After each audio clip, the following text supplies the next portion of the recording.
thing here. Okay, what's up, everybody? Welcome. Let's see here. A second to go live. Okay, we're live. Well, what's up, man? I'm here. We're here, and we're here, and we're wanting to pop in tonight. I don't know why I keep doing that snapping, popping thing with my mouth. Pop in tonight to do a little bit of Nancy. Kind of. There we go. A little bit of Nancy. Give a little bit of, maybe, I don't know, recap today a little bit. I have mixed feelings on the hair though, man. I can't lie. Like I don't know. You know, it's like short, it's gone. Kind of. I mean, I guess it's there. I don't know if I should have just cut it all. It's gone though, man. It's gone. Part of me just wants to go like this. Something. I don't know. Oh, maybe like that. I don't know. But yeah, I'm back, man, and I wanted to just chill a little bit with you guys tonight. Go over some of this stuff today. Dick Harpootling. If you guys haven't seen the new character that Teabag made for me, pow. I don't know if we should call it like Dick Mel or Mel Dick, something like that. Oh no. And so that's the new guy here. He's in the thumbnail. All right.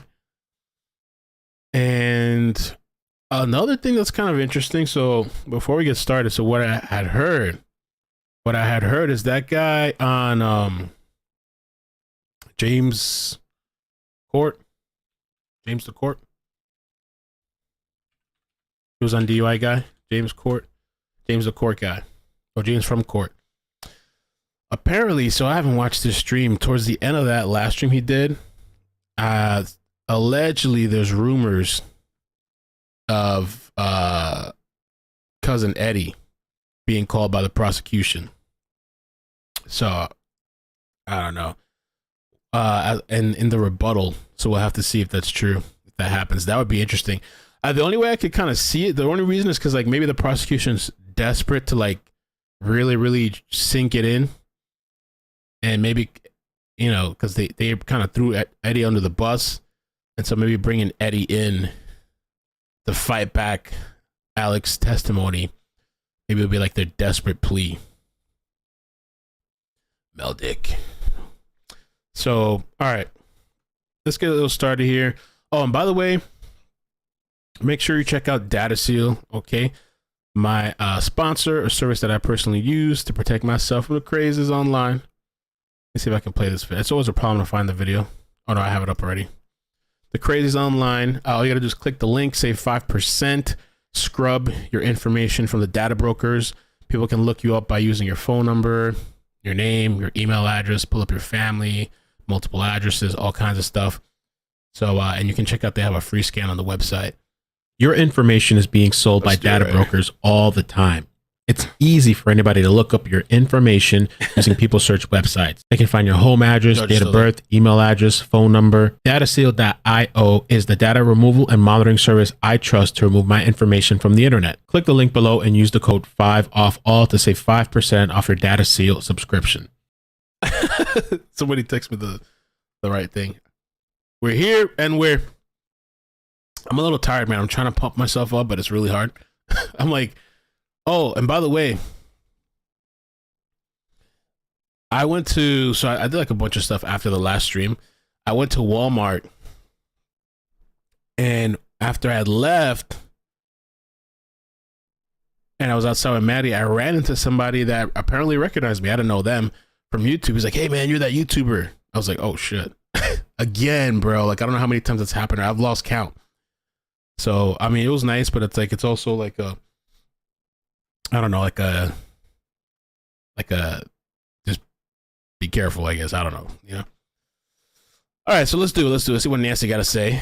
And the title of this is Defense Changes Course, Killer Now Tall. It's the Marketer's Report. This week, Patricia's... Then we want to build on that. Crime Stories with Nancy Grace. Hi guys, we are joining you live outside the Colleton County Courthouse where people are streaming out for the lunch break.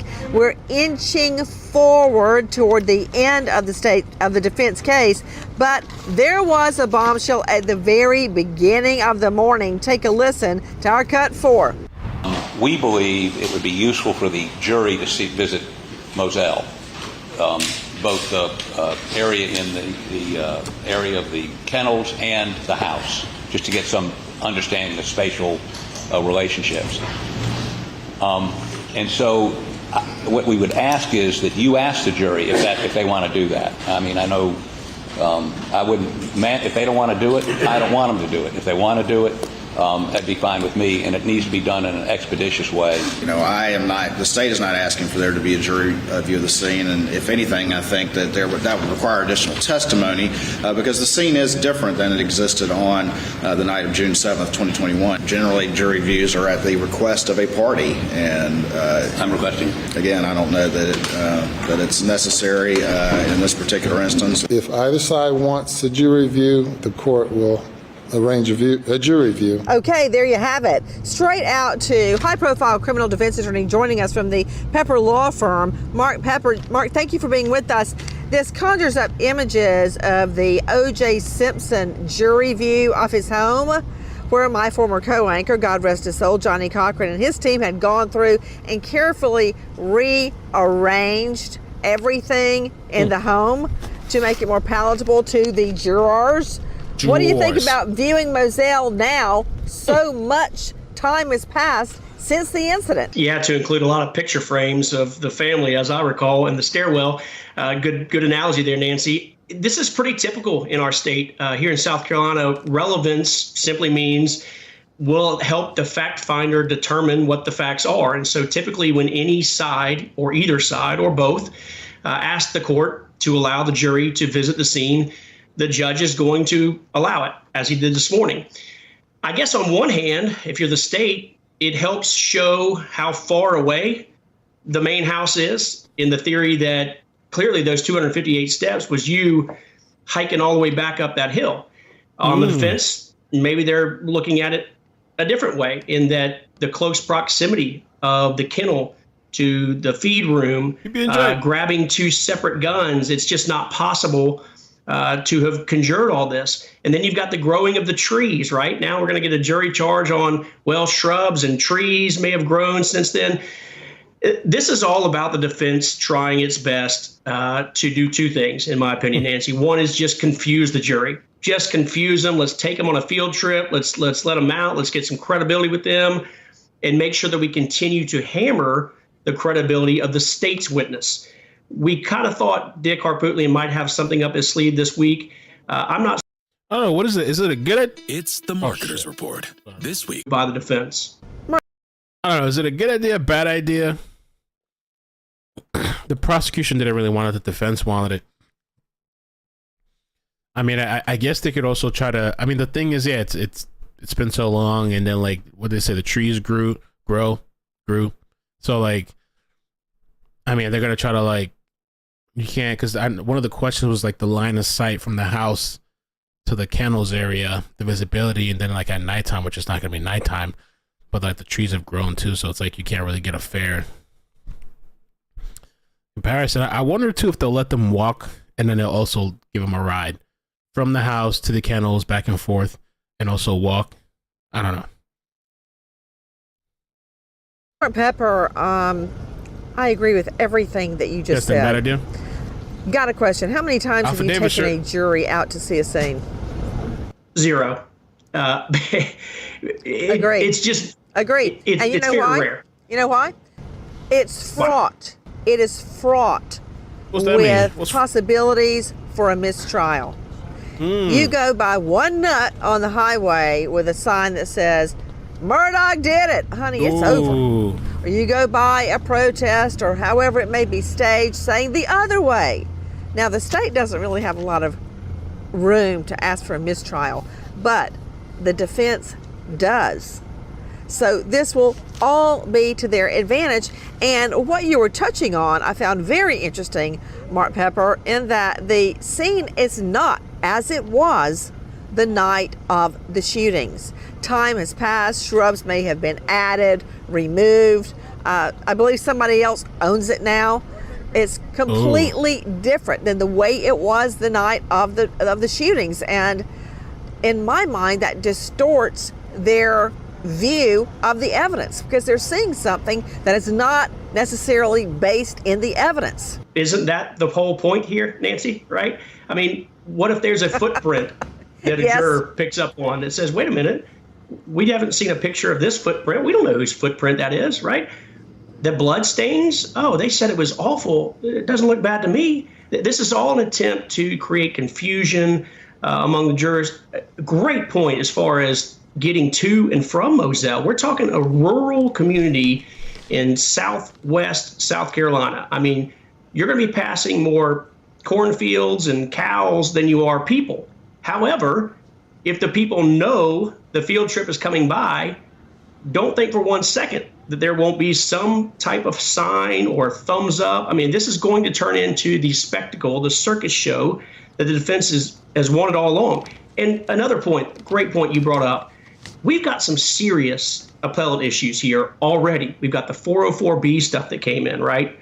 Didn't come in, but then it did come in. No, wait.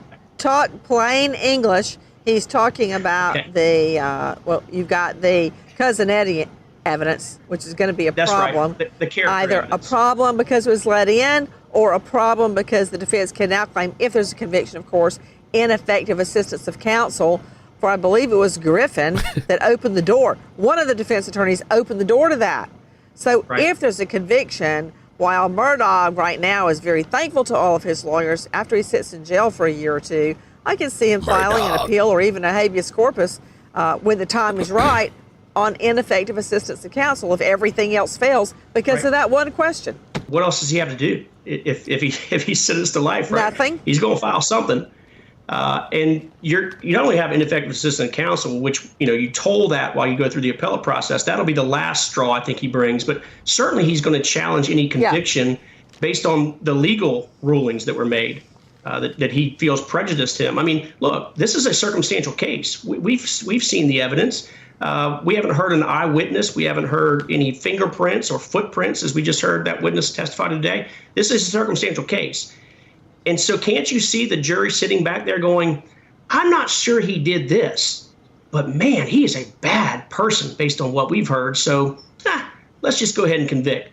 That is an appellate issue that is ripe for appeal. Mark Pepper, when you said that the law in South Carolina is that jurors go see the scene, that it's very common, but you've never done it, and you've tried a lot of cases. Now, I never tried a case without going to the scene myself, ever, never. That's a rule one in trial advocacy is you go to the scene yourself. And if you can't get to the scene, you need to quit trying cases. End of story.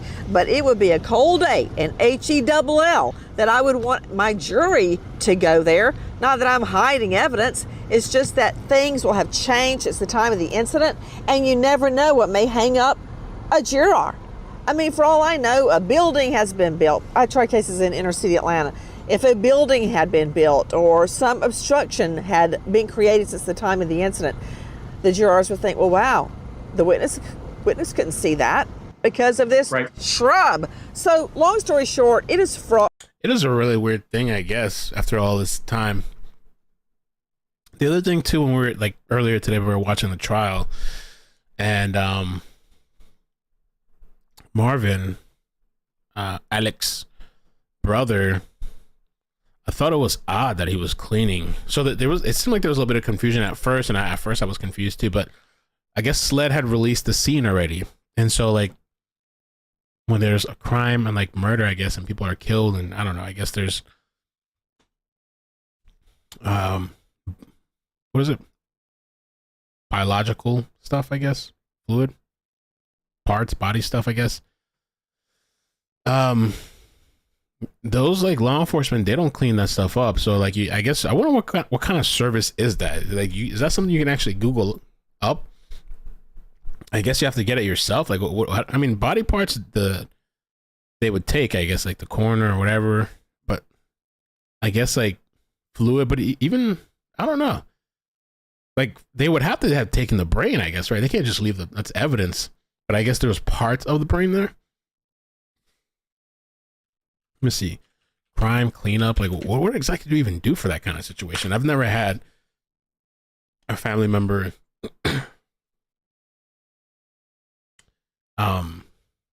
like near to me locally like pass away that even had to be a thing.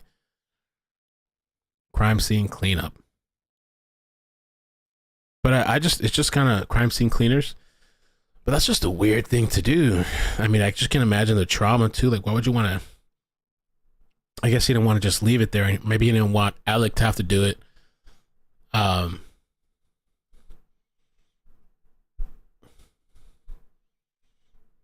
Well, that's Mo says, I'm amazed it left any tissue behind. Catastrophic cleaning.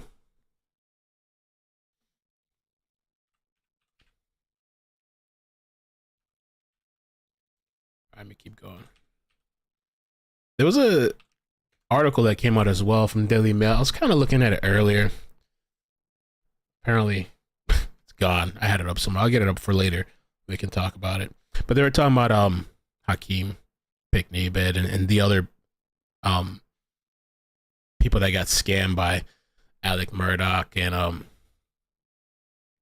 one of the families was pretty upset too, because they said that notably Alec, you know, he admitted to those crimes but he never apologized, and so some of those people are pissed off. And I had mentioned that in the video that I'm sure those victims are probably watching, you know. With peril. Guys, I'm hearing in my ear, I am now being joined by Kelly Skian, Fox Nation senior producer, who's been in the courtroom with me the entire morning. Kelly, this is the end of the defense case. They may have one or two more witnesses left. Do you know if these are the final two witnesses, or will there be two additional witnesses? Hi, Nancy. And as they're talking about witness, because like there's that rumor supposedly that came from James from court that said that on the rebuttal, maybe they'll call cousin Eddie. And I just flashed back now thinking about it earlier today, where Waters was like, we have 4 more witnesses, but we may have a 5th. I just wonder, is that the potential 5th maybe? Or not? That James is talking about? Could that be? I mean, I hope to bring Eddie in just for the entertainment value for me, you know, for the stream and stuff, for clips. That would be crazy. And I'm just curious to hear, even though you could probably say he's not credible, you could also say Alex is not credible. And I just know it would be a shit show, you know? If you guys could hit like on the stream, I appreciate that. We are expecting at least 2 more witnesses from the defense, as well as that visit to Moselle, the murder scene, as we have been hearing about. But what we also heard this morning is that the defense still expects to rest its case today. So we are expecting 2 more witnesses. It's to be seen whether that is more of Alec Murdaugh's family members. We have been expecting his brothers to take the stand, at least one of them. Kelly, you know who I like? Don't know her personally, but I like Savannah Good in the courtroom. She finally, during the direct examination of some of these witnesses, stood up and said, leading. And she actually kept, oh, I love this part. I had to write it down verbatim. When Hart Pootlian was trying to get in, as we call it in the law, Kelly, a learned treatise. That's a book. I don't know why. Mark Pepper, why do we keep calling it a learned treatise? It's a book. Let's just call it what it is. It seems like lawyers come up with We need Eddie. I know it. Seems like, Kelly, lawyers come up with every word possible to make things more confusing. But it was a learned treatise. It was a book, and it's a really good book. It's written by an incredible expert in the criminal field. But he wanted to submit the book or portions of the book into evidence. Well, no, I've never seen that done. I've handled literally thousands of cases, plus reported on I don't know how many, because it's all hearsay. It's what some author that is not there in the courtroom for cross-examination, it's what they say, and it may be accurate, but it is hearsay.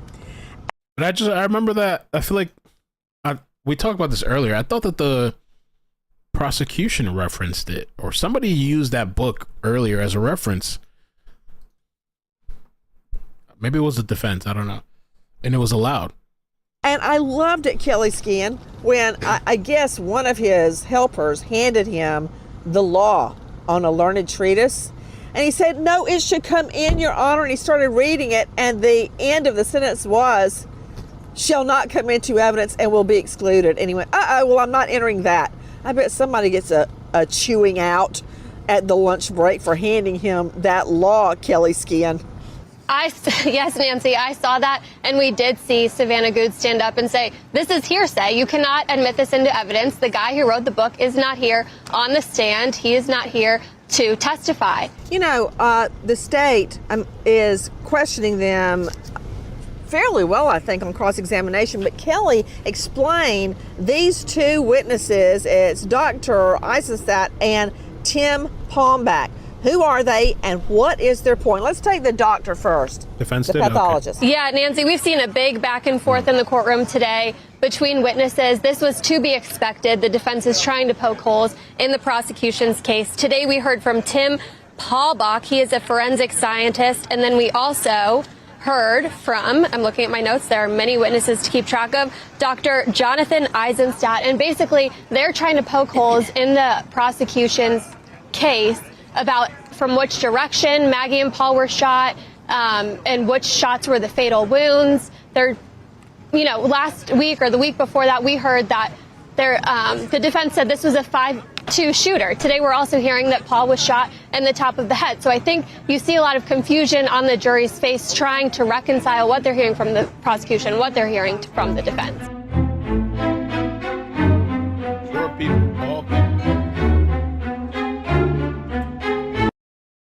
Have you ever sat down to watch a show or movie and wasted over an hour scrolling trying to figure out what to watch? That's what the Likewise What to Watch newsletter was designed to prevent. Likewise isn't a streaming service, a network, or a studio, so we're able to bring you unbiased, unfiltered... Putting my phone on the charger. It died. Let's take a look at this real quick, too. So Elsa sent me this earlier, and this is what they were talking about as far as... I guess they're trying to, the defense is... I mean, it was interesting what they said, and so when the prosecution is saying that they're going to rebuttal and bring these witnesses, I'm sure they have to try to counter this stuff as far as where the defense... Because the prosecution with Dr. Raymer, I thought they were saying that they believed the exit was the top. The exit... wound or whatever, and then the defense was trying to say that was the entry, was the top of Paul's head because he had bent over, I guess. And so this is what they were saying, that I guess this is the contact wound here because it's pressed up against. I guess you get the bullet would just, the slug, I don't know what they call it, would just create a hole, but the contact would be I guess pressed against. Then close range, a little bit further away, you get what is that? Singeing, blackening, tattooing, and in mid range, the pellet there would be spray before it actually, while entering, rat hole appearance, satellite pellet pattern, mid range, and then from a distance it would already be scattered. I guess the pellets, no central hole. The further you are away, and the problem was. Well, according to the defense anyway, because that Dr. Raymer, she felt that she didn't need to shave the head, I believe. Was it? Because she believed that it was obvious. Shell, thank you. Cartridge. She believed it was obvious, but he was saying because she didn't shave, I guess you couldn't really see the if there was, what do they call it? Soot? So the state, I think, is going to have to bring in somebody to counter that claim with Paul's head. That recreation that we saw earlier was really good, too. She should have saved both of their heads, Carly says. I don't know. Depended, so was he then sitting on the golf cart? Cutting corners. Sled did a really bad job, bro. They did, man. I gotta get...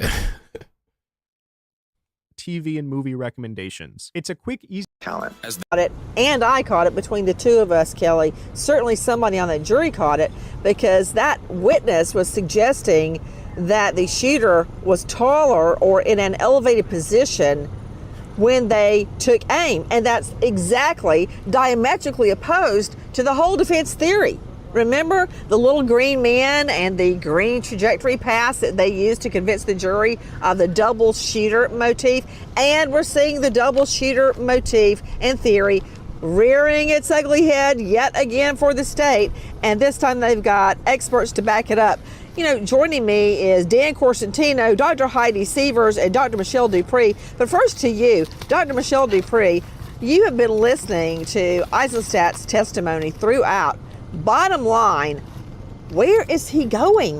What is it, the point of his testimony? Well, Nancy, I think that it's actually to, again, discredit part of Dr. Reimer's testimony and bring up the two-shooter theory. I don't think he's doing a very good job. I think there are holes in what he has said as well. One of those being he admitted that there were pellet defects on the top of the door or something. I have never, in all of my years of practice, ever seen pellets bounce backwards. It just doesn't make sense. Well, I got to tell you something about Dr. Jonathan Eisenstadt. He has certainly done a lot of autopsies. I was ready to write down everything wrong about his curriculum vitae, but I'm telling you, anybody that is a medical examiner in inner city Atlanta, they have seen plenty of autopsies. He was doing between 100 and 250 autopsies a year. Now, I did notice that he has left and he is now doing a consulting practice. And also, as usual, and of course, we would expect nothing less, Pepper, he was cross-examined on how much money he's making, and he's making a lot of money. I mean, thousands of dollars. Would that, of course, the state's going to argue that that would taint his testimony. Well, you know, I thought Savannah did as good a job as she could. There's really not a whole lot to challenge him on, but make sure the jury understands he's a paid expert, not by the state, but by Murdaugh over here. He's a jukebox. You put, well, hold in this on case, just a minute. Pepper, I take it you have handled murder cases, have you not? Yes, I have. How many times have you seen a rectal thermometer stuck up a dead victim's rear end? There's really no nice way to put it. There's not, and that's why the answer is zero. Zero. You don't put a rectal thermometer into evidence in any murder case. I know. Yeah. I mean, okay. Guys, look, you're here because we're trying a murder case and it's happening right behind me. And that was the testimony today. One of the first things they did, Dr. Michelle Dupree, thank goodness I wrote down all these notes, was jump on the state because they didn't use a rectal thermometer on the two dead bodies. Really? That's right. Because that's right, Nancy. They made a play at the fact that the investigators felt the armpit. And as I recall, and Kelly, correct me if I'm wrong, it was still warm. So if the body is still warm, I don't have to have a medical degree to tell me that the murder was recent, Dr. Dupree. Now listen, you're the MD, I'm just a JD. But I can tell you, I have never had a single case where a medical examiner used a rectal thermometer up the dead body. No, never. Nancy, you're exactly right. I have never used a rectal thermometer. I have used a thermometer in the liver, which is much more accurate. They've talked about the liver thing a bunch of times. I had a conversation with a friend today too, and armpit gate came up a little bit. And what she explained to me, kind of like the other way to look at it, because I was going back and forth with a couple of people, and so she was saying that the defense didn't necessarily call this guy because they thought like, okay, this is the accurate, like this is a good way of measurement.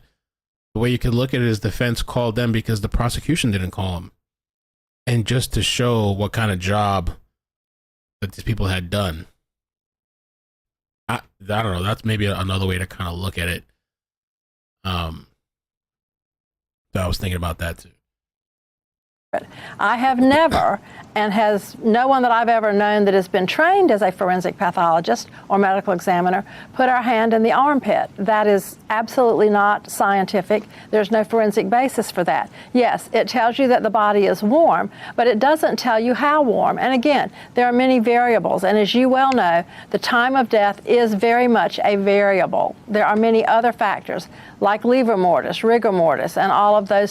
I do think that guy should have used a thermometer, though. I get it's an estimate and stuff, but like, I don't know, to have that kind of job and that's what you do, like one of the most basic ass instruments, you know, a thermometer, like you should have a thermometer. Things. Well, can I ask you a question, Dr. Dupree? And be blunt. Sure. I don't have you on the stand. You're not on the oath. You can say whatever you feel like saying. But don't we have them alive and well at about, help me out, Kelly, 8:47 p.m. on that video. Their phones went dead at 8:49. And don't we have them, man, you've got it together, Kelly Ski, and I'm glad you're here. Okay, 8:49. And you know what? Those 2 minutes, I said 8:47, she said 8:49, they matter. They absolutely matter in this case. And then by 10 o'clock, when he gets back, 10:06, he calls 911. We can pretty much establish the time of death between 8:49 and 10:06. Don't you agree with that, Dr. Dupree? Absolutely. Absolutely, Nancy. And a thermometer at that point is not going to make a difference. No, it is not. You're having a murder go down on June 7. Don't you agree? She said 8:47, she said 8:49. They matter. They absolutely matter in this case. And then by 10 o'clock, when he gets back, 10:06, he calls 911. We can pretty much establish the time of death between 8:49 and 10:06. Don't you agree with that, Dr. Dupree? Absolutely. Absolutely, Nancy. And a thermometer at that point is not going to make a difference. No. It could actually make a huge difference, though, for when they're trying to put Alec as close to the body or as close to the time of death. The difference between 9 and 10 could be a huge difference, you know. No, it is not. But you're not going to be able to. You're having a murder go down on June 7. It's hot as Hades in South Carolina, and the bodies are still warm, and you have a timeline between 8:49, basically 9 o'clock, and 10 o'clock. So we've got it narrowed down to an hour. So all this rigmarole about the rectal thermometer and speaking of rectal thermometers, and I've certainly never said that sentence before, but speaking of rectal thermometers, back to you, Dr. Michelle Dupree. Again, thank you so much for being with us. And she's not just a pathologist. She is not just a forensic expert. Thank you, Kelly, for the She's website. also a former detective. When you are trying to analyze a crime scene and there is blood spatter everywhere, do you really think it's appropriate to manhandle the body, yank the pants down, and do a rectal thermometer take? No, Nancy, I do not. And again, I honestly don't know anyone that has actually done that. That is not the way that we're trained. If we're going to take the temperature, if there is some need to know the specific amount of temperature, then we use a thermometer in the liver, not in the rectum. How do you get a thermometer in the liver? You push it through the skin to the liver. Wow. Okay, I had not thought of that. Guys, with me, an all-star panel to make sense of what we know right now. All you've heard so far is we're going to Moselle and threatening a mistrial in doing so, and you've heard a lot about rectal thermometers. Joining me is Dr. Heidi Sievers, founder of Sievers Forensics. She's an expert in bloodstain patterns. What did you make of what was being said about the blood spatter evidence? I still don't see how they're making the conclusion that there were two shooters. What do you make of it, Dr. Sievers? So one, I think that it was a ploy, just like we've been discussing, about poking holes in the state's case and trying to confuse the jury. This is starting to become the personification of the classic CSI effect of one, going back out to the scene. The jurors are going to expect for that scene to somewhat be memorialized, even though obviously it's not going to be. They are going to expect to see the things that they've been discussing. Further, really what I've been hearing all this morning is what I call trigger words when it comes to blood stain pattern analysis. And those are words that the jury has probably heard in the media or on television shows, but honestly, some of them are being used incorrectly and somewhat flippantly. And although they can have other connotations, they're being used in the wrong manner. And in this case, that terminology makes a difference when we're looking at these. And further, when he was discussing the amount of spatter on that door as what he called blowback, or what's termed back spatter, the height of that, he actually, I'm not sure he realized he was doing it, but just like with that higher shot on a taller person, he actually implicated that that would have been a taller person with the amount of spatter only being at the top left-hand corner of that door. Okay, you know what? I was trying to drink in everything that you just said. Can you say it one more time? Because I want everybody else on the panel to weigh in on what you just said about the blood spatter. Go ahead. Sure, absolutely. So first and foremost, some of the words that are being used are what I term trigger words when it comes to bloodstain patterns. And they're words that are commonly seen in television shows and in the media. But in this case, and from what I've been hearing in testimony, some of them are being used flippantly. And when it comes down to it, they matter. Using them in the correct context matters. And further, the first witness that was on the stand suggested that the shooter was taller, and when they were talking about they termed it blowback, but the back spatter that deposited on the door in the upper left-hand corner and creating that void of the shooter, they actually, unbeknownst to them, I'm not sure they realized they did it, but they actually implicated it being a much taller shooter to block that door, only with the exception of the top left-hand corner of the door. Hold on, I'm writing that down. Kelly Skian, did you hear what Dr. Heidi Sievers just said? They did. She's right, and she articulated it so perfectly. Kelly, they implicated a much taller shooter.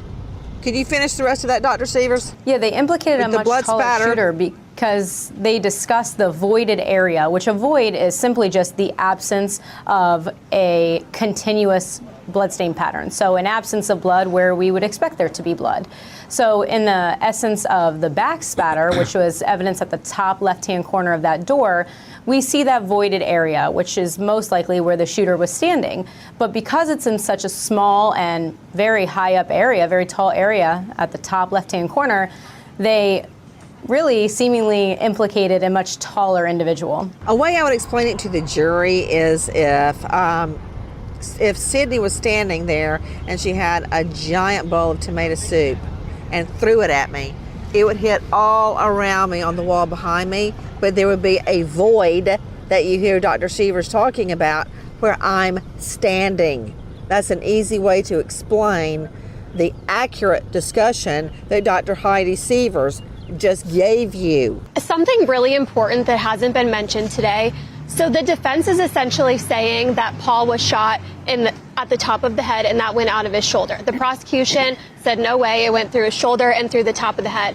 And what we haven't heard about today is that there is damage to the door that was above Paul's head, indicating that he was shot, as the prosecution stated, going from the shoulder to his head, and not as the defense stated, where the gun was pushed directly onto his head. Because if he was shot on the head, you wouldn't have damage on the door frame above his head. You know what? You're so right. And that is something that everyone can understand, and it makes perfect sense. So what they're doing today is they're somewhat telling the jury, insinuating to the jury that the shooter is tall.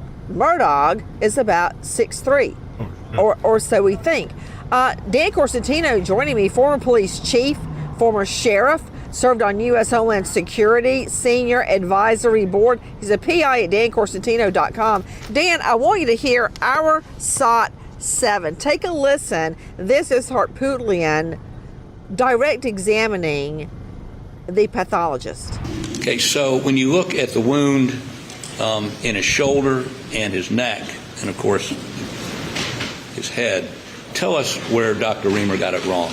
I think she has it reversed. If the entrance wound is here on the left shoulder, and we're saying that we're at least 3 to 4 feet away from there because we have no soot, we have no stippling on the skin, then by the time it gets to the left side of the chin or over here at the angle of the mandible, the jaw, we've lost a lot of energy.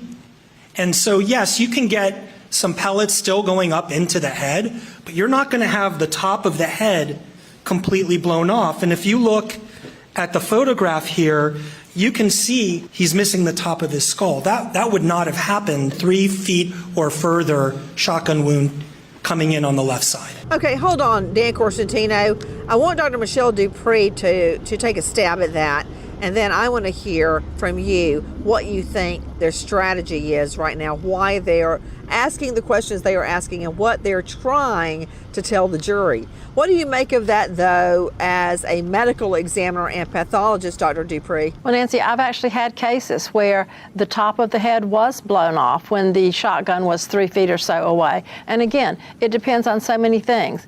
What is what we call the choke on that shotgun? What is the length of the barrel? All of those kinds of things. But I do not believe that this was a contact wound to the back of the head. The rest of the trajectory just doesn't make sense. Dan Corsentino, what is their theory? They're making a huge big deal about the double guns. That one shooter had double guns. And Dan Corsentino, you're perfect for this question. They're at the end of the testimony of the second witness. The witness was actually telling the jury that after killing one person, that would have been Paul, that the shooter would have been so stunned that they couldn't shoot another person. Maggie, I couldn't believe what I was hearing, because I have had multiple cases of homicide with multiple victims at the hands of one shooter. Frankly and sadly, it happens all the time. But the defense witness actually told the jury that the shooter would have been so shell-shocked and so covered with matter that he could not get another gun and pull the trigger.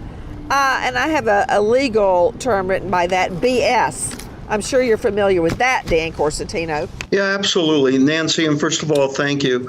I completely disagree with the defense expert in this situation because of the fact that we've had many cases where one shooter had multiple victims, and I agree with you.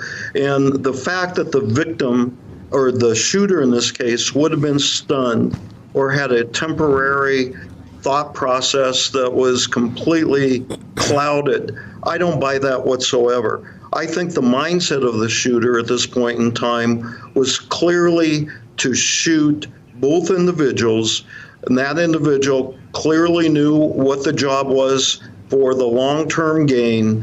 And as far as trying to cloud the jury, I think that's all that the defense is trying to do in this, is just to throw mud on this case. Because in totality, they're going to take a look at the very basics of this case.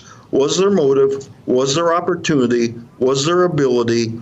And does the science match those components? And I think that it's becoming clear.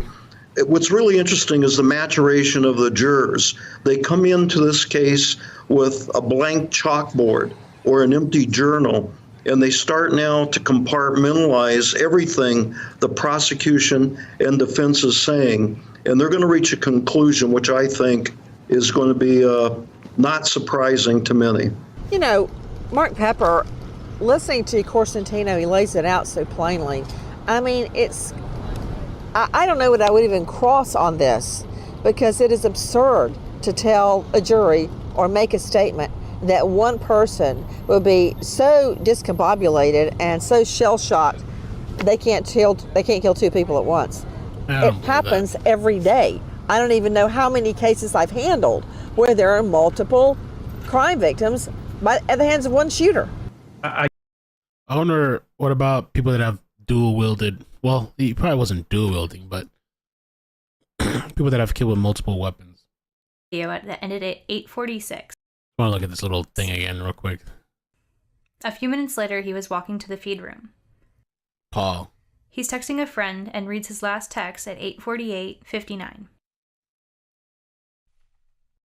Seconds later, the first shot is fired. At 8:49:01, his phone is forever locked and never used again.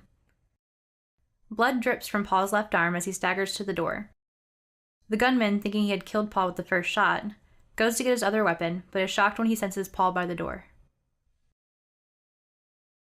It's like a theory, I guess. A second earlier, Maggie at 8:49 reads her last text and is interrupted by the sound of gunfire. She turns to run back.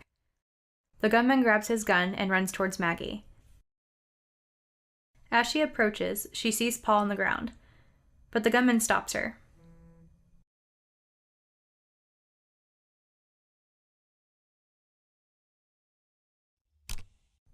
Let's rewind this so we can see the pathologist's report. Now let's circle around and see the path of the bullets.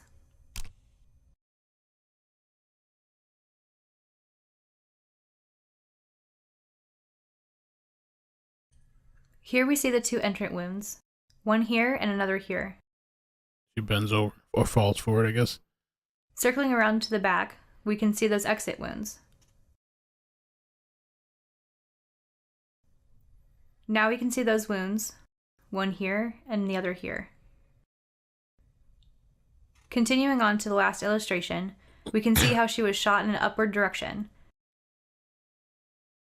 the bullet going through her breast and into the head, as noted in the diagram. I don't know, man. Could Alec have pulled it off? Murdaugh? I get it. Right. But let me play devil's advocate just a bit using some of what I've heard and analyzed in the last 2-3 minutes. One is I totally agree with the expert panelist, the doctor, with the blowback and the void, if you will. What they're trying to accomplish, the defense, is they've moved on from this low-lying shooter that was a 12-year-old or what. They're just saying, look, we're going to stick to our theme that there's no possible way Alec Murdaugh murdered his wife and son, as evidenced by the fact that you heard from two witnesses today, and this is them talking, not me, just making the argument, okay, that this shooter or shooters would have been covered in matter, in blood. You got the bullet that goes, the pellet that goes way up. Maybe it makes sense to a juror. May not make sense to our panelists here or me or you, but it might with one juror. And it takes two to tango, but it only takes one to hang it up. And that's really what the defense is doing. They're going to run all this back through and spit it out, and in closing say, if you believe any of what we said, then you believe it's impossible that this man would have done this to his own flesh and blood. That's going to be their theory here. And I agree with Mark. Go ahead. No, I was just going to say, I agree with Mark saying they're trying to raise reasonable doubt. There's no doubt about that. So if we look at the totality of the circumstances in this, that's the question. Do they raise reasonable doubt based on everything? You know, I'm curious too, Dr. Michelle Dupree, regarding. And I'm looking at some of these tweets. A lot of the stuff is kind of things we already from today, you know. Because they just posted that podcast a little bit ago, but it was from earlier. So Avery here was replying to Penny. Penny said, "Is it just me, or do the Murdaugh brothers talk about Paul's brains like it's just another day at the park? Clean his brains on the ceiling, brain matter, etc. I would have the hardest time saying that about a loved one." And Avery replied, "Pretty sure it's just you." He did seem emotional. I mean, he did cry, whatever, broke down, I guess. As they've been extremely emotional and talking about it every time they've had to. Mandy here mentions too that the state has 4 to 5 witnesses, and that one of those would be lengthy. If Eddie gets brought in, I would think that maybe that's going to be a lengthy one, probably.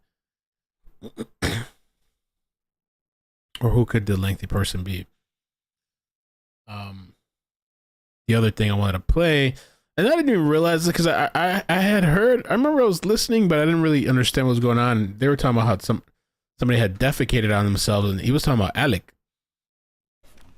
No, sir. I said about detail. So he messed himself. He had diarrhea. just couldn't control it. And then, and I say diarrhea, I'm not talking about at a restroom. I'm talking about in the car, in his pants. okay. And Jesus. Was that with regards to the drugs and stuff?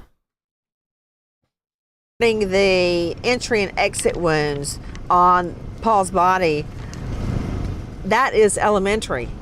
You can, even I, who am just a lawyer, can look at a wound and tell an entry from an exit. Could you please explain? That's very plain to the naked eye. Absolutely, Nancy. And again, there are many things that we look at. Typically, the entrance wound is smaller than the exit wound. Not always, but in this case, I think that it would be. But we also look for something called an abrasion rim. When a bullet goes into a body, it does stretch the skin, and the abrasion ring is on the side that tells us the trajectory from where the bullet came. One of the witnesses was talking about skin tags, and that's basically sort of the same thing. It's going to tell us where that projectile came from, and it will help us determine that trajectory. And also, when we talk about Maggie and being two shooters, do you really think that a second shooter who is just waiting there to shoot Maggie is going to shoot her in the leg and two other places before the final last two shots, the fatal shots? Those were number 4 and 5. That doesn't make sense either. You want your first shot to be the kill shot. You know what? You're right. And that is exactly what's being advanced in the courtroom. Guys, we were telling you about Paul's injuries and how that is being used by the experts on the stand. Take a listen to our cut 5 now. This depicts Maggie's body on the autopsy table. And when we're doing our measurement, they actually kind of showed it a little bit. They were trying to cover it, but you could see it a little bit when we were watching the trial. On a body, that's how we're looking at the body, lying on her back or on the person's back on the autopsy table. Here is that wound with the left ear and the left chin, and here's her left breast. And then right above this wound here, we have that semicircle, which is consistent with the earring. So this is the shot you would disagree with Dr. Reamer about? Yes, this is the only shot I disagree. She stated that it was going upwards. Would have entered the breast and then gone up? Right. When we look closer at the breast and we look closer at the left side of the chin, skin tags are pointing upwards, showing that that's where the bullet came from. It just seems very odd that when you have one going this way, you have to be in a very bizarre position to be able to get it to go up. But from the scientific standpoint, it's how the wound looks. Okay, and as far as what they're doing in the courtroom, Mark Pepper, it's always a good thing to get your witness off the witness stand and down in the well in front of the jury. That's right. That's right. You want to make them personable, somebody they can relate to. You get lost in the sauce when you just hear yes, no questions from somebody sitting 10, 12 feet away. Anytime you can pull a witness off, anytime you can hand them a pointer or an easel or an exhibit that they can stand in front of the jury, that's their show. I mean, the jury then makes eye contact with this witness and judges their credibility versus forgetting what the heck they said. That's true. Moody says you have constipation with opioids, not diarrhea. They're claiming that's when he was having withdrawals, I guess. I don't know. But yeah, you'd be, especially the amount that this guy claimed he was taking, you'd be highly constipated. Probably not even be able to go. You'd have to maybe even go to the hospital for them to get it out of you, maybe. Because it was the day before, the day before that. They're going to remember that testimony tonight. They're going to remember the testimony of anybody that stands 2 feet in front of them. This is a very tiny courthouse in Walterboro, South Carolina. Everybody's on top of each other. And so when you get a chance to bring a witness down and look these jurors in the eye, it's likely to leave an impact. It's exactly why both the state and the defense continuously bring their witnesses down. Great point. Nancy. Guys, yeah, go ahead, please. Okay, so also when we're talking about Maggie's wound to the head, you heard it described as a keyhole injury, and that is something that is a very definitive forensic pathology description, and it's an entrance and exit in a skull that typically has beveling, which again we heard talked about, and that clearly tells us which is the entrance and which is the exit side of that wound. It's basically a tangential in and out almost. And that is what was described by Dr. Reamer. Guys, also, the witnesses are testifying through a certain lens, the lens of high dollar payments to the witnesses. Now, does that make them less believable in the eyes of the jurors? I don't know. But I can tell you this, a state's witness is on a salary. They don't get a bonus or a raise if they go testify in a case. As compared to the tens of thousands of dollars, these witnesses are being paid. Take a listen to our Cut 9. Dr. Reamer performed the autopsy here. Yes, ma'am. And she performed an independent autopsy. She did. Did you perform an autopsy of either of the victims in this case? I did not. And you relied on, I think you testified that Dr. Reamer's report, x-rays, crime scene photos, and autopsy photos in determining your opinion. That's correct.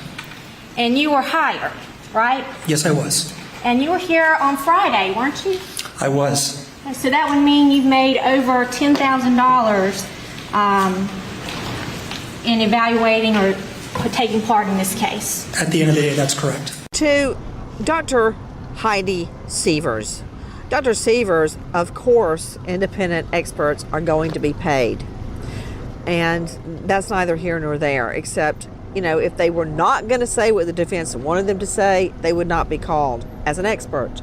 But what do you make of the testimony regarding blood stains, regarding the stains on the door, the blood spatter?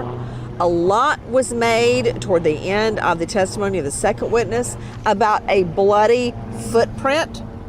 And the witness, who is Tim Paulbach, tried to suggest to the jurors that it was the killer's footprint, or the killer's plural footprint, until on cross, Savannah Good said, they didn't give you the report that that's Paul's footprint. And he said, no, I didn't see that. That had to hurt. Yeah, that was a rough blow for him, certainly. Well, first, just like I was saying a little bit earlier with those trigger words is what I call it. So first and foremost with the door, he had mentioned that it had downward, what he called trajectory, but we use the term directionality. So that it had downward directionality, suggesting that it had that little bit of a fountain effect as it came up over the shooter's shoulder and deposited downward. But from the photos I've seen, what I think he's terming as that is actually what we would call more of a gravity flow stain. When you're dealing with something of that proportion when it comes with velocity, as well as the amount of biological material being pushed back, right, or the back spatter back towards the shooter, it's going to be too much for the surface tension to just stick right on that door. So it's going to start to flow downwards, and I think he's using that as what he's calling trajectory or directionality. And that has nothing to do with the way it was deposited. It has everything to do with the weight of that biological material, whether it be blood or brain matter, sliding down that door as a result of gravity. So that's first and foremost that I noticed, because there is directionality of those stains going upward with what you would expect from a shot going up from the shoulder through the head up towards the door, which, if you notice, follows the path of those indentations in the door and the small pellets in the door frame, right? It's all going to follow that. I've got I've got another expert here. She's a T-shirt expert, apparently. What's your name? Kathy Lee. Okay. Don't trust your soul to no backwoods Southern lawyer. Okay. There are now T-shirts, just so you know. Thank My you. best friend bought her this T-shirt. And it's all over the world now. Thank you. I just have. Thank you. I like T-shirts. Don't trust your soul to no backwoods Southern lawyer. Have you ever sat down to watch a show or movie and wasted over an hour scrolling trying to figure out what to watch? That's what... Field trip. I mean, we're going to do a bag lunch too. And I mean, we curfew. Is they're going to be allowed to talk to each other, because obviously that's not allowed. There's another mistrial. we're going down a slippery slope here. I agree. And when Mark Pepper says, hey guys, he's a high-profile defense attorney joining us out of this jurisdiction, the Pepper Law Firm, when he says the jurors can't talk to each other, what we mean by that is they can't talk about the case with each other. They can say, hi, what did you do this weekend? What time? How far away do you live? What do you have a family? They can talk about that. But how long is that going to last? How long till somebody says, what is Murdaugh eating at the defense table? What is that cracking sound? You know, they're going to talk about the case, and then there's going to be a mistrial. Guys, I want to get off of the T-shirt and off of the candy cracking at the defense table. I want you to take a listen to our cut 10, and this is more about the blood spatter. Why is it important? Because today, with their own witnesses, the defense is seemingly suggesting that they themselves were all wrong about the short shooter. Actually, the shooter is tall. And wasn't the top of Paul's skull missing? Yes, it was. And Paul's face, it wasn't blown off, was it? It was not. His brains weren't splattered all over the floor? His brain left his head and ended up being on the floor. There were some smaller pieces in other areas and then a large piece in one area. Does that brain look macerated or splattered everywhere? No, but that brain has been extruded from the head. But when you zoom in on it, you can tell that there's injury to the brain. But the brain, yes, I agree, it's not macerated. Is that blood spatter on top of the door? That looks like blood spatter at the top of the door, yes. And no blood spatter out there on the sidewalk from his brain being blown out from his head and his face being left intact, right? Right, the brain would come out the top of the head. And the blood spatter is on the top of the door. Right, that's blowback. That's from here, the pressure pushing it backwards. You know, Kelly's skin, they keep mentioning that the shooter would have to be covered in bodily fluid, blowback blood. Well, that just backs in, that rear ends into the state's theory that Murdaugh then went in and took a shower and changed clothes.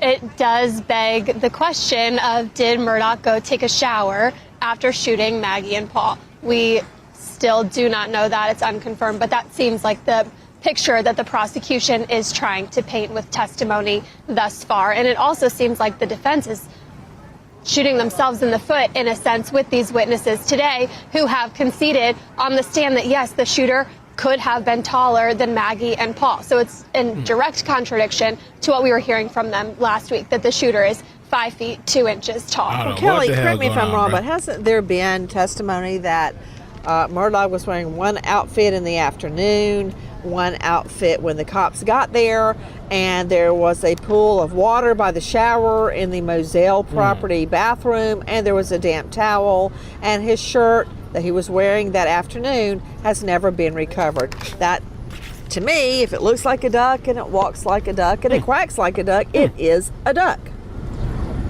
He took a shower.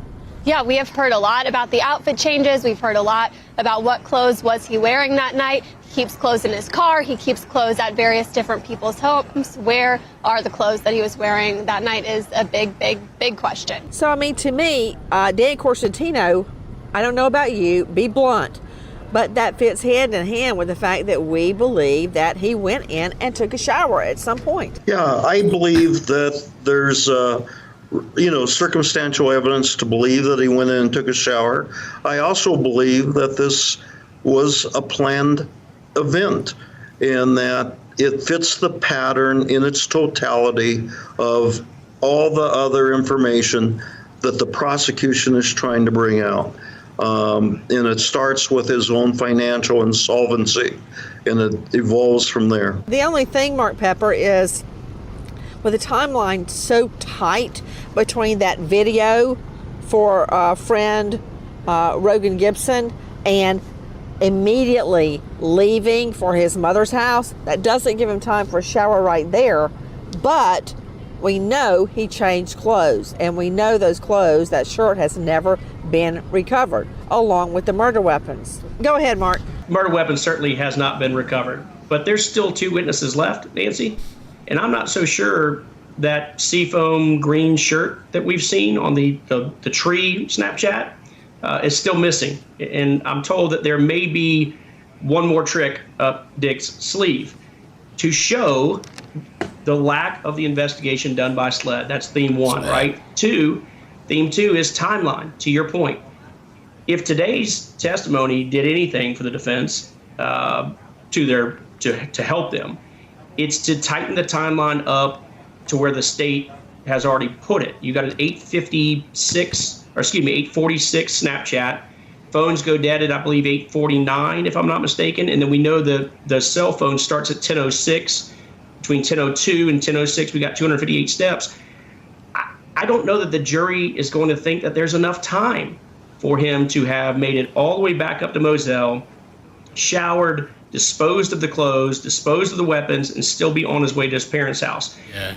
The defense better hope that the jury doesn't think that, because if they do, coupled with the financial, the 404B stuff we talked about earlier, then I think the defendant is in trouble. Yeah, I don't think there's any way he could have taken the shower right there. Go ahead, Dr. Dupree. So, Nancy, I think that it's much more likely that he may have taken a shower earlier that night, as evidenced by the clothes on the floor and the pool of water.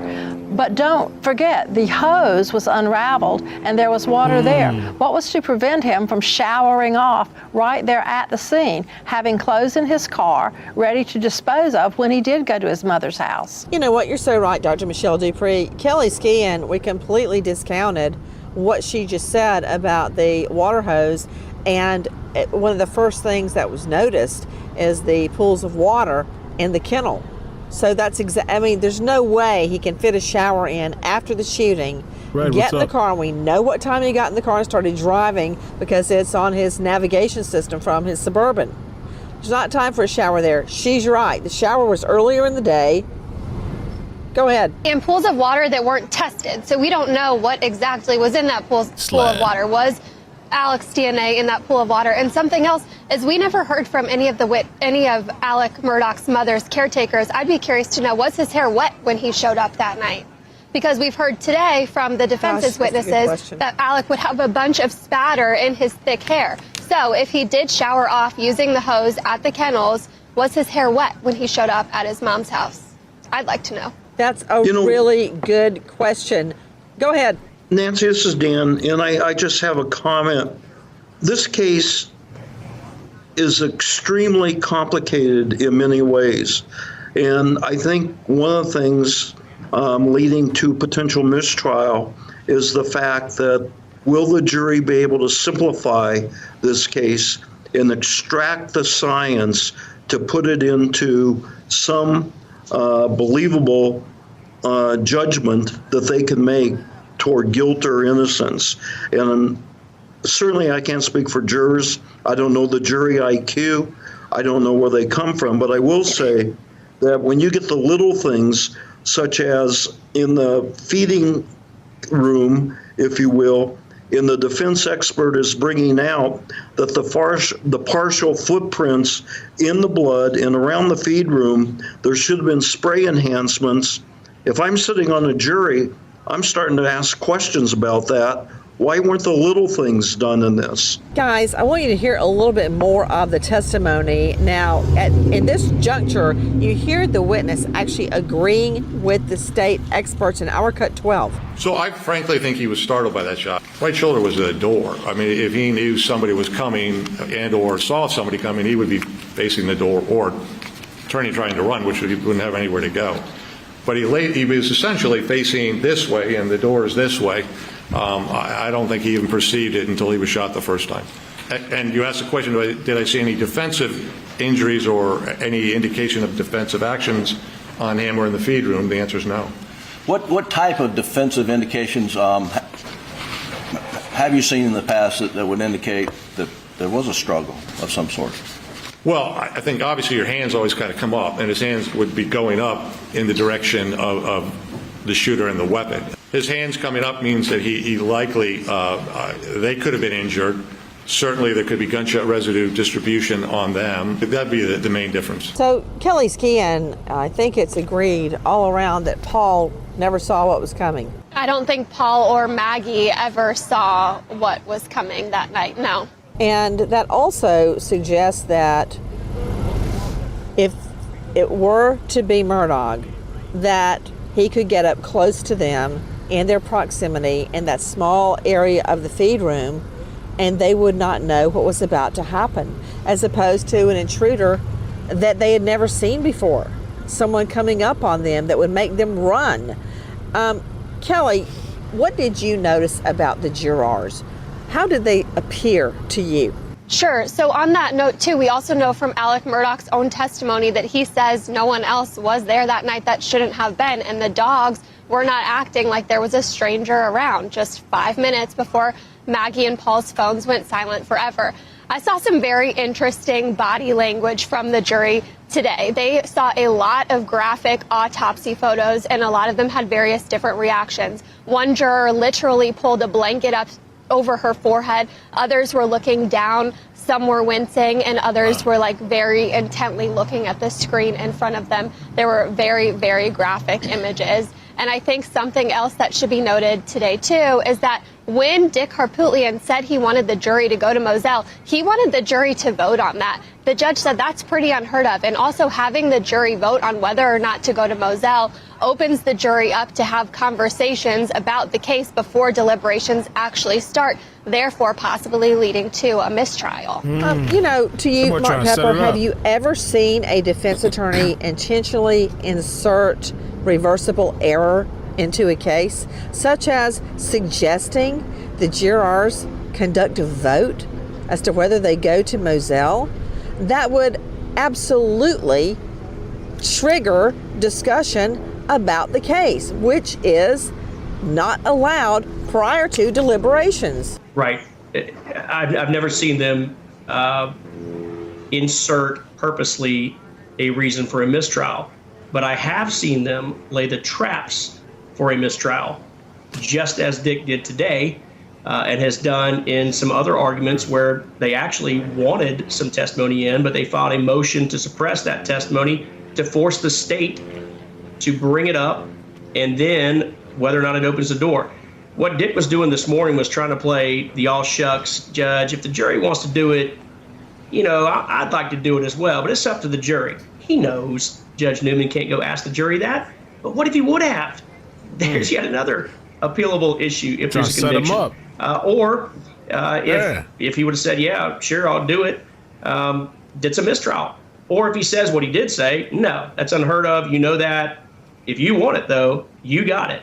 You're setting the stage for a potential mistrial. That seems to be some type of strategy that the defense has employed. Remember, these are the defense lawyers whose own client rejected their advice and said, I appreciate your advice, but I reject it, and I will be taking the stand. These folks are doing everything they can to protect him. Now, I suppose they're doing everything to make sure he doesn't get convicted in any scenario possible. And that's their job. What do you think about the two-gun theory? Because who better than Alex Murdaugh to come up with a mode of murder that would suggest to assailants? He's been a prosecutor. He's tried many, many cases. He's been in on investigations. We know he's not afraid to pull out his fake badge and put his blue light going in his private vehicle. If you wanted to fake out a jury, what better way than to use two weapons? Well, the only one I can come up with is that you hire somebody to do it. I personally, given all that background, you're absolutely right. He's a former prosecutor, some say current. He carries a badge. He obviously lives in the legal arena in that world and speaks the language. I still personally just don't think he's smart enough to have done this on his own. What I do think is that he used his relationships, or certainly that's a plausible explanation for, as I drive off, the two shooters or one shooter comes up and the guns will be there, or maybe they already have them. You know, again, we're speculating at this point, but that's exactly what the defense lawyers are going to do in their closing is offer some alternative explanations to just get the jury to hesitate to act as to whether to convict the defendant. Well, you know, I haven't cut it at that. It's the end of the podcast. I don't want to be up too late either. That's a kind of an interesting theory, I guess. If you were to like pay somebody. Carly says, iCkEdMeL, we're talking about peeping toms and they go unnoticed. So it's very possible he wouldn't have known if someone was lurking. Possibly, but like, I don't know how likely it is in a remote area like that. It's possible, but not as much as like, I think like in a city area. Peeping Tom.